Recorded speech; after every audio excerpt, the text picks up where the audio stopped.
안녕하세요. 올해 32살의 여자입니다. 제 나이가 세상만사 모든 걸 통달할 나이도 아니고 아직 한참 배울 게 많은 나이긴 하지만 이건 도무지 제가 여지껏 배워온 것들은 물론이고 상식적으로 생각해도 이해가 안 되는 경우라 이렇게 다른 분들 의견 한번 들어보려 사연을 보내게 되었습니다. 저보다 3살 많은 남편과 6년이라는 긴긴 연애 끝에 작년 여름에 결혼을 했어요. 아직 결혼한 지 1년밖에 안 된 따끈따끈한 신혼부부죠. 아이도 아직 없다 보니 정말 신혼이라는 표현 말고는 다른 말이 떠오르지 않네요. 저희는 맞벌이 부부입니다. 벌이는 각자 비슷하고 둘이 버는 거 합쳐서 연 8천만 원 조금 넘네요. 월급만 따지면 제가 조금 더 벌지만 상여금 나오는 거 생각하면 거의 비슷하기 때문에 누가 더 잘 벌고 못 벌고 그런 건 따지지 않을게요. 아무튼 둘이 벌어서 달에 700 정도 버는 상황이다 보니 제 나름대로 조금 여유가 있다고 생각하는 편이에요. 연애 기간이 길었던 만큼 처음 만났을 때는 저희가 이렇게 결혼을 해서 한 이불 덮고 같이 살게 될 것이라고는 생각도 못했어요. 다투기도 엄청 다투고 서로 볼 꼴 못 볼 꼴 다 봤다고 해도 무방하죠. 그렇게 오랜 기간 만난 게 익숙해져서 그랬나 제 나이가 30이 넘어서부터 자연스럽게 두 사람 사이에 결혼 이야기가 오가기 시작했습니다. 말씀드렸다시피 둘이 조건이 워낙에 비슷했다 보니 누가 더 잘났고 못났고 이런 걸 따질 것도 없었죠. 6년을 만난 만큼 서로에 대해 속속들이 알고 있었다 보니 이것 따지고 저것 따지는 거 없이 순탄하게 결혼 준비를 시작할 수 있었습니다. 돈을 서로 어느 정도 모아놓았는지는 대충 알고 있었는데 그래도 결혼 이야기 나온 만큼 좀 더 정확하게 얼마씩 있는지 파악이 되었으면 싶었어요. 그도 그럴 것이 얼마 정도 모아놓았느냐는 제 질문에 남편은 항상 얼마 정도는 될걸? 하는 식으로 뭉뚱그려서 대답을 했었거든요. 자기가 모아놓은 액수를 정확하게 알려주기 싫은 건가 싶어서 저도 더 정확하게 말해달라고 물어보지는 않았었는데 이제는 결혼 준비를 시작하게 된 만큼 정확한 액수를 알고 있는 게 앞으로의 계획을 세우는데도 유리할 거라 생각이 들었죠. 또 물어봐봐야 대충 이 정도는 될 거다 하고 대답할 확률이 컸다 보니 작전을 바꿔서 아예 남편한테 은행 통합 관리하는 앱을 켜서 보여줬어요. 그거 보면 통장별로 얼마씩 있고 주식 같은 것까지 다 포함돼서 나오잖아요. 제 모든 계좌에 있는 총액을 전부 다 보여줬으니 남편한테도 얼마 있는지 대충 말하지 말고 앱을 켜서 보여달라고 했죠. 그때 남편이 뭐 은행 앱까지 켜서 보여줘야 하냐고 나 못 믿냐며 수상쩍게 행동을 하더라고요. 그래서 더더욱 그냥 넘어가면 안 되겠다 싶어서 남편을 닥달해서 결국 은행 앱을 켜게 만들어줬죠. 그런데 통장 모든 걸 합쳐서 600만 원 조금 넘게 가지고 있는 게 전부더라고요. 제 눈을 믿을 수가 없었죠. 그나마도 600만 원 들어있는 통장이 주택 청약 통장이었고 그 외에 통장 한 개에 푼돈 찌끄러기 하나 있는 게 전부였어요.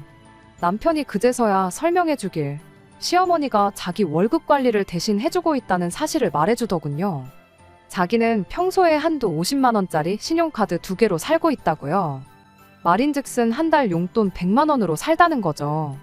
카드가 2개인 이유는 하나는 한도까지 다 써도 되는 진짜 용돈 카드고 나머지 하나는 아낄 수 있으면 최대한 아껴서 쓰는 비상금 카드라더군요.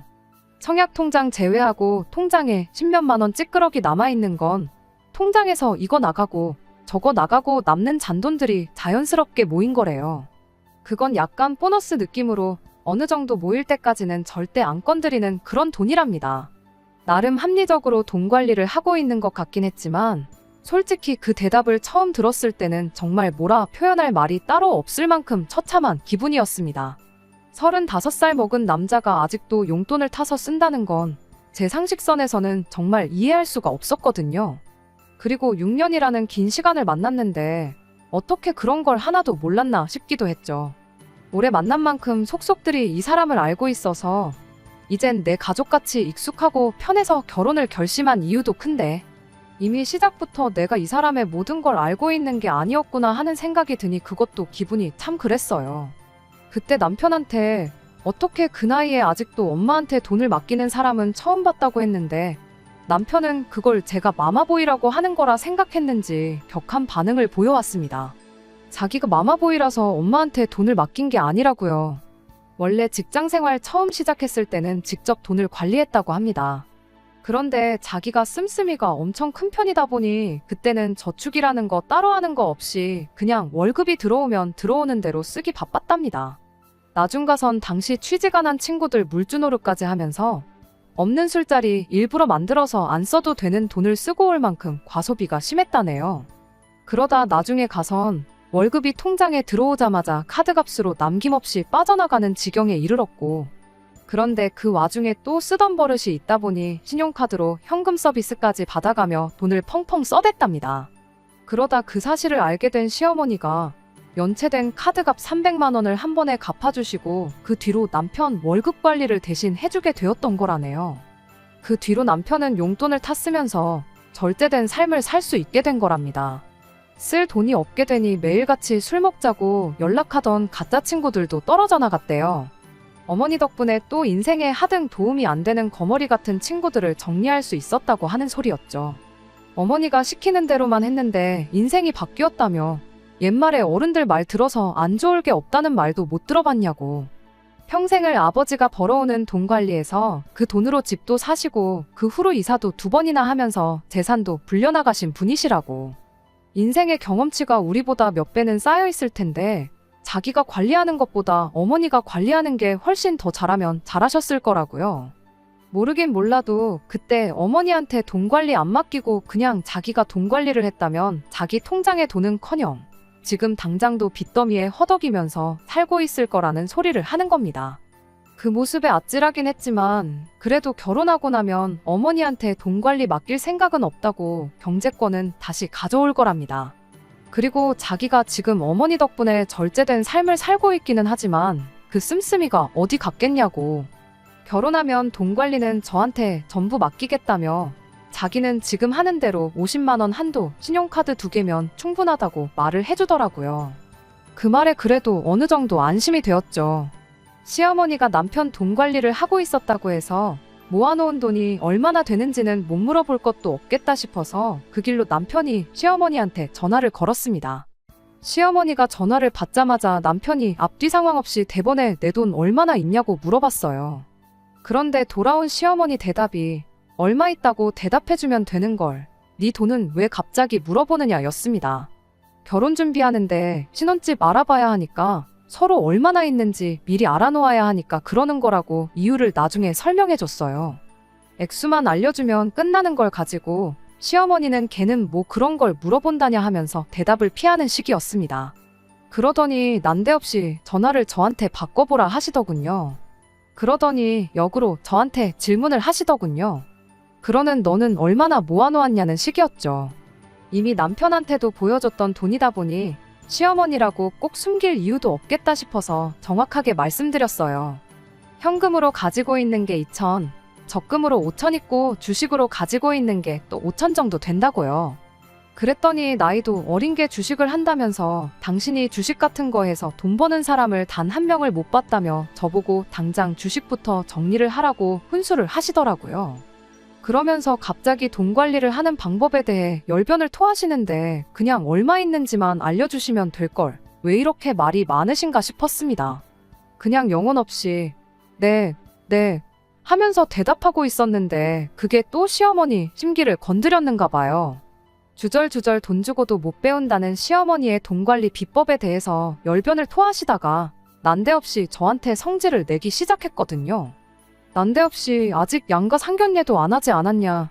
어른들끼리 말도 나누지 않았는데 벌써부터 돈이 얼마나 있는지 그런 거 알아보는 거 그거 예의가 아니다 하면서 네 모은 돈보다 많이 모아놓았으니 쓸데없는 걱정 말아라 하면서 결국 액수는 끝까지 말을 안 해주고 그렇게 전화를 끊어버렸어요. 제가 모은 것보다 많이 모아놓았다는 게 사실 반쪽짜리 답변이나 마찬가지잖아요. 그저 본격적인 준비를 시작하기 전에 미리 좀 알고 싶어서 그러는 건데 이걸 가지고 난데없이 잔소리까지 들어야 하나 싶었습니다.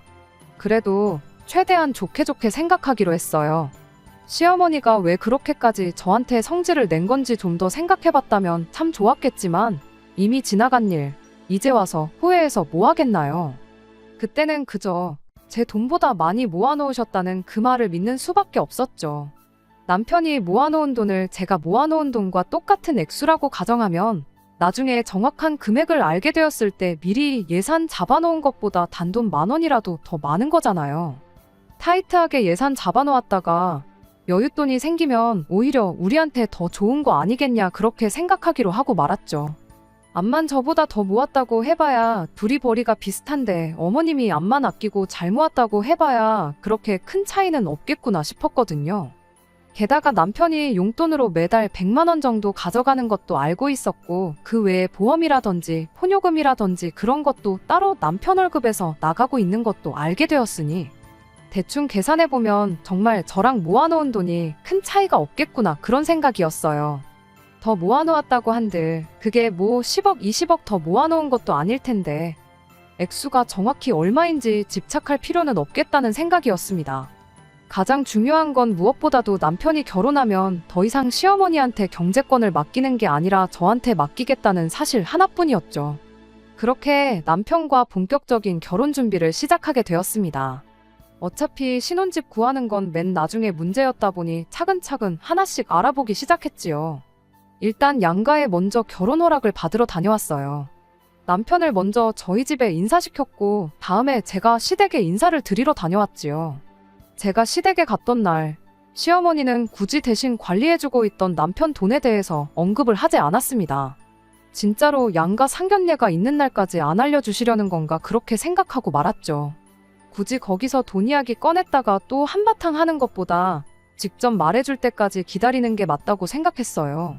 어차피 남편이 모아놓은 돈이나 내 돈이나 똑같은 액수라고 생각하기로 했다 보니 저도 더 이상 궁금해하지 않기로 생각을 했거든요. 그런데 정작 상견례 날에도 예단이니 예물이니 그런 이야기만 주고받을 뿐 남편의 돈에 대해서 따로 말을 해주지 않았습니다. 그때쯤 되니 안 알려주는데 다른 이유가 있는 게 아닐까 하는 생각이 들기 시작했고 그 생각은 걱정거리로 바뀌어 조바심까지 나기 시작했어요. 한편으로는 설마 자식 돈인데 그 돈으로 뭘 했겠어 싶었지만 굳이 끝에서 끝까지 안 알려주는 이유가 무언가 싶었어요. 남편이 모아놓은 돈이 얼마나 되는지 알게 된 건 결혼 준비가 어느 정도 막바지에 이르렀을 무렵이었어요. 처음 돈 이야기가 나오고 나서 딱 5개월이 지난 시점이었죠. 시어머니가 모아놓은 남편 돈은 대략 1억 4천만 원이었어요. 그때서야 왜 시어머니가 여지껏 시간만 질질 끌면서 끝까지 얼마나 모아놓았는지 안 알려준 이유가 뭔지 딱 알게 되었습니다. 액수를 듣자마자 처음 시어머니가 저한테 너는 얼마나 모아놓았길래 그러냐고 물어본 게 딱 생각나더라고요. 사실 모아놓은 돈이 저랑 별반 차이가 없었던 게 그동안 남편 돈을 숨긴 이유구나 싶은 생각이 들었어요. 그때 제가 모아놓은 돈이 이래서 얼마, 저래서 얼마 하고 다 말씀드렸다고 했잖아요. 그 돈이 다 합치면 1억 2천 정도 되었습니다. 시어머니 딴에는 무언가 남자가 여자랑 비슷하게 해온다는 느낌이 들어서 그게 싫어서 숨겼던 게 아닐까 싶었어요. 보아하니 시간 끌면서 남편 월급 고스란히 모아서 그 돈까지 합칠 생각이었나 본데 저 또한 지난 5개월 동안 월급 받았다고 돈을 펑펑 쓰고 그랬던 게 아니었거든요. 결혼을 앞두고 있던 시점이었다 보니 오히려 저도 나름대로 절약을 하고 있던 상황이었어요. 5달치 월급을 엎어서 주면 확실히 저보다 2천은 더 해가는 그림을 만들 수 있을 거라 생각하셨던 건가 본데 저도 월급 받는 직장인이고 시간 지나면 돈이 더 모인다는 것까지는 상정을 못했구나 싶었습니다. 어차피 비슷하게 모아놓았을 거라는 생각이었다 보니 오히려 그 돈이 실제로 있다는 사실만으로도 안도할 수 있었어요. 지난 몇 달 동안 혹시 그 돈이 없는 건 아닌가 엄청 걱정을 했었거든요. 그리고 비슷하게 반반 결혼하는 편이 제 입장에서는 훨씬 나은 상황이기도 했으니까요. 고작 1,000만 원, 2천만 원 차이로 우리 집이 더 해왔네 하면서 시댁에 끌려다니는 것보다야 둘이 반반 결혼하는 그림이 저한테는 더할 나위 없이 좋은 그림이었습니다. 그 와중에도 시어머니는 온갖 생색을 내기 시작했어요. 저한테 고마운 줄 알라며 당신이 아들 돈 관리해준 덕분에 이만큼 가지고 올 수 있었던 거라면서요. 참 하고 싶은 말이 많았습니다. 아들 돈 모아준 게 아들한테 좋은 거지 사실 저한테 좋을 건 하나도 없는 거나 마찬가지잖아요. 그런데 마치 말하는 게 힘들게 돈 모아서 남 좋은 일 시킨다는 식으로 생색을 내고 계시니 솔직히 그때는 기분이 썩 좋지는 않았어요. 아무튼 결혼 준비도 애초에 남편 돈이 저랑 차이가 없을 거라 상정하고 준비를 했다 보니 그 이후로 남은 모든 것들은 아무 문제 없이 순탄하게 준비할 수 있었고, 그렇게 남편과 저는 작년 여름에 식을 올리고 그렇게 결혼 생활을 시작하게 되었습니다. 그때까지는 몰랐죠. 이제 시어머니와 대립할 건덕지도 없어졌고 그냥 행복하게 결혼 생활하면 되겠구나 싶었는데, 대신 관리해준 그 잘난 아들 월급 때문에 시어머니가 온갖 생색을 내면서 스트레스를 주기 시작했어요. 처음 결혼하고 나서는 별다른 문제가 없었습니다. 발단은 결혼하고 맞는 첫 명절인 추석을 보내면서였어요. 명절이다 보니 양가에 100만 원 봉투 하나씩 만들어서 두둑하게 준비를 했는데, 시어머니 반응이 내가 니들한테 해준 돈이 얼만데 용돈이라고 고작 이것밖에 안 주냐며 짜증을 내기 시작했습니다. 솔직히 어머님 아버님한테 100만 원씩 200을 드렸는데 그 정도면 결코 적게 했다고 보지 않거든요. 첫 명절이니만큼 남들이 평균적으로 한다는 것보다 훨씬 많이 준비한 건데, 꼭 고맙다는 말을 듣고 싶었던 건 아니지만 이것밖에 안 주냐고 한 소리 들을 줄은 정말 생각도 못했습니다. 심지어 남편이 여지껏 직장 생활하면서 벌어온 월급을 모아주기만 하셨을 뿐인데 그 돈이 마치 당신이 저희 결혼할 때 얼마 큰 돈 해준 것처럼 말까지 하는 게 어이가 없었어요. 저도 500만 원 정도 덜 해오긴 했지만 따지고 보면 똑같이 해온 건데 굳이 시어머니가 그렇게 우겨댄다고 해서 시어머니 요구를 들어줄 필요도 없었죠. 그런데 그런 식으로 시어머니와 불화가 계속되니 결국엔 남편이 버티지 못하고 중재안을 꺼내더군요. 그럴 게 아니고 그냥 매달 어머님한테 용돈으로나마 30만 원 정도 보내드리면 어떻겠느냐고요. 그리고 명절이나 생신 때 드리기로 했던 돈도 100만 원씩이 아니라 남들 주는 만큼만 줄이기로 하고요. 시아버지는 용돈 그런 거 따지는 분이 아니시니 매달 보내드리는 30만 원에 당신 목도 포함돼 있다고 생각하실 거라고, 그렇게 해서 총액을 따지고 보면 결과적으로 시어머니 용돈이라고 나가는 돈이 특별한 날이라고 100만 원씩 드리는 거랑 비교해보면 조금 더 드리긴 하겠지만 그게 당장 우리 가게에 큰 타격을 주는 것도 아니지 않냐며 저를 설득해왔어요. 제 생각에도 나름 합리적인 방안이라고 생각해서 그러기로 했죠. 그런데 또 그 다음번 명절인 설이 돼서 그때는 또 저번엔 100만 원을 주더니 이번에는 절반도 안 되는 돈을 용돈이라고 가지고 왔냐면서 엄청나게 성질을 부려대셨죠. 그때는 잔소리 하시는 거 그냥 한 귀로 듣고 한 귀로 흘렸는데, 몇 달 전 어버이날에 남편이 또 잔소리 들을 수도 있는데 이번엔 그냥 100만 원을 드리는 게 어떻겠냐고 물어오더군요. 해주고도 욕먹는 게 싫어서 결국 그렇게 하기로 했는데, 얼마 전 시어머니가 내가 뭐 애들도 아니고 한 달에 용돈이 30만 원이 뭐냐며 못해도 100만 원씩은 받아야겠다는 연락을 해왔습니다. 당신이 아들 대학 다닐 때도 용돈을 그것보다는 많이 줬다면서 요즘 물가가 미쳐 날뛰는데 30만 원 가지고 뭐 어디다 쓰냐고 그걸 돈이라고 주냐면서 말이죠. 그 자식 씀씀이의 당신 아니었으면 애인한테 뭐 사다 바치고 친구들 술 사주고 그런다고 1억 4천은커녕 4천만 원도 못 모았을 거라고 뭐라 하시는데, 남편이 회사 생활 시작하고 처음 연애한 게 저였는데 차라리 애인한테 뭐라도 사다 바치고 그래서 모아놓은 돈이 없었다면 당장 저한테 그만큼 뭐라도 남아있었지 않았겠나요? 정말 어이가 없었죠. 상대할 가치도 없는 시어머니 요구에 저는 뭐라고 말도 제대로 안 나오는데 남편은 그러지 말고 그냥 그 돈 드리잡니다. 맞벌이 하는 만큼 벌이도 늘어났는데 못 드릴 게 뭐가 있냐고, 그 정도 드려도 우리 사는데 아무 지장 없지 않냐는 거예요. 어이가 없어서 맞벌이 한다고 벌이가 늘어난 건 또 어느 나라 계산 방법이냐고 남편한테 따져 물었죠. 둘이 버는 걸 합친 거지 월급이 오른 것도 아닌데 말도 안 되는 헛소리 좀 하지 말라고. 1년에 시어머니한테만 1,000만 원을 넘게 갖다 바치게 생겼는데 오히려 벌이가 줄어드는 거 아니냐고 한마디 따졌죠. 그랬더니 남편이 결국엔 시어머니랑 똑같은 말을 하는 겁니다. 그래도 어머니 덕분에 자기가 돈을 그만큼 모은 거 아니겠냐고요. 어머니 아니었으면 당장 우리가 이렇게 누리고 살 수나 있었겠냐고 한마디 하는 겁니다. 그래서 시어머니한테 하려다 말았던 말을 남편한테 했어요. 어머님 말 맞다나 당신이 직접 돈 관리를 했어서 애인한테 뭐라도 사다 바쳤다면 당장 내 손에 뭐라도 남아있지 않았겠냐고. 차라리 그게 훨씬 나았겠다고요. 그 돈이 당신 좋으라고 모아준 돈이지. 당신도 그렇고 어머님도 그렇고 왜 자꾸 그걸 날 위해서 모아준 것처럼 말하는 거냐고 따졌더니 남편이 끝까지 그래도 그 돈이 있었으니까 결혼이나마 할 수 있었던 거 아니겠냐고 그러는 겁니다. 지금 우리가 행복하게 살 수 있는 건 전부 시어머니 공이 크다고 기어이 어머니 요구대로 달 100만 원을 드리겠다고 고집 부리는데 결국 그것 때문에 대판 싸우고 현재는 서로 말 한마디 주고받지 않는 냉전 상태예요. 차라리 그 돈이 없었다면 사람 됨됨이라도 더 자세하게 봤을 것 같아요. 6년 만나면서 모아놓은 돈 한 푼도 없었을지라도 인생에 좋은 동반자가 될 수 있는지 아닌지 그런 부분을 말이죠. 그런데 이제 보니 사람 됨됨이가 아주 꽝이니 그게 문제였죠. 이런 사람인 줄 알았다면 모아놓은 돈이 그만큼이 아니라 그거의 2배, 3배가 있었어도 결혼을 다시 생각해봤을 텐데 싶어요. 남편은 끝까지 자기가 돈이 없었다면 이 결혼도 없었을 거고 꼭 시어머니가 돈을 대신 관리해준 게 아니라 자식된 도리로 그 정도 드리는 건 아무 문제가 없다고 우겨대는데 아무리 몇 번을 다시 생각해도 결혼 전에 자기 결혼 자금 모으는 게 자기를 위해서 모으는 돈이지 배우자를 위해서 모으는 돈은 아니라는 게 제 생각이거든요.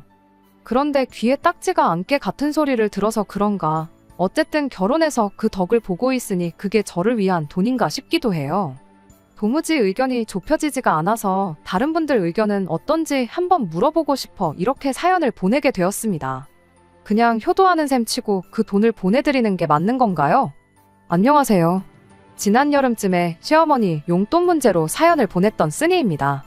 결국 남편과 이혼하게 되었는데 그 이야기를 하려고 이렇게 다시 사연을 보내게 되었습니다. 그날 이후로 결국 남편과는 의견을 좁히지 못했습니다. 다만 제 고집에 용돈을 30만 원 드리는 걸 유지하는 쪽으로 최종 합의가 되긴 했어요. 남편은 끝까지 못마땅해 했지만 경제권을 저한테 넘기기로 했는데 남편 입장에서는 그만큼이라도 보내드리는 게 맞겠다 싶었는지 결국 제 의견을 따라주더군요. 그런데 문제는 시어머니가 돈 얼마 모아주고 그런 게 중요한 게 아니었어요. 용돈 문제만 해결되면 남편과 아무런 문제도 없겠다 생각했는데 어마어마한 게 저를 기다리고 있었습니다. 시어머니가 콕 집어서 100만 원을 요구한 데에는 다 이유가 있었던 거죠. 애초에 시어머니가 모아놓은 그 1억 4천이 남편 돈이 아니었던 게 문제였어요. 그 부분은 남편도 모르고 있었습니다.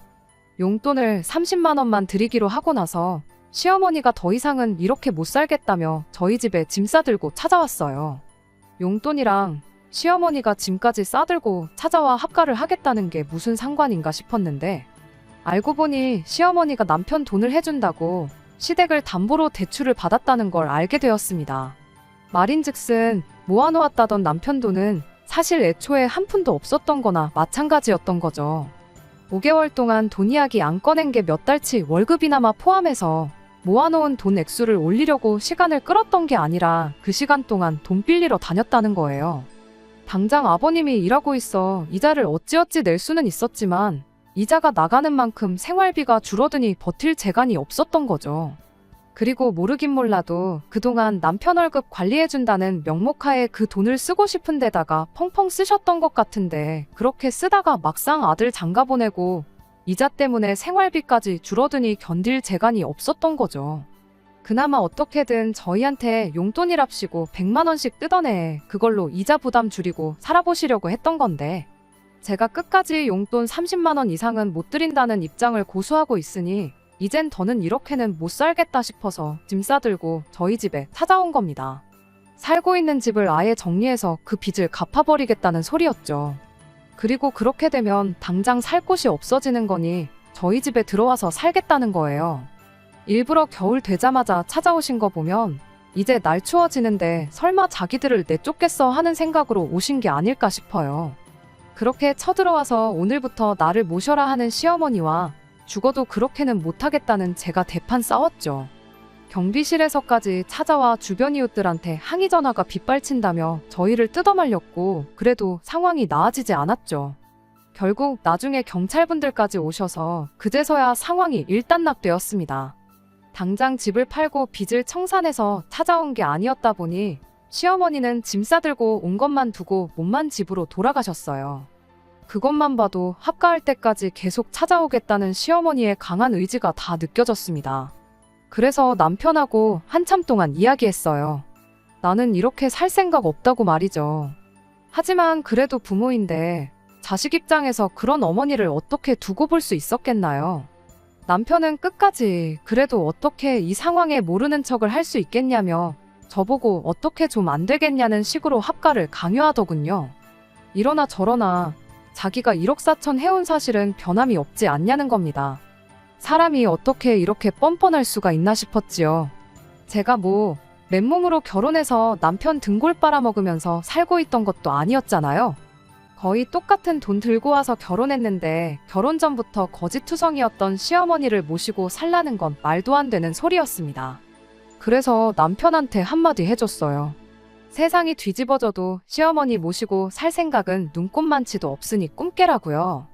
100번 양보해서 시어머니가 당신 돈을 나를 위해 모아줬다는 식으로 생색 한 번 안 내고 우리 결혼하고 나서도 돈 때문에 스트레스 한 번 안 주고 나랑 좋은 관계를 유지하셨었더라면 나한테 거짓말 하나 한 적 없고 차라리 사기를 당해서 집까지 날려먹게 된 상황이었다면 아마 모시고 사는 거 생각해 봤을 거라고요.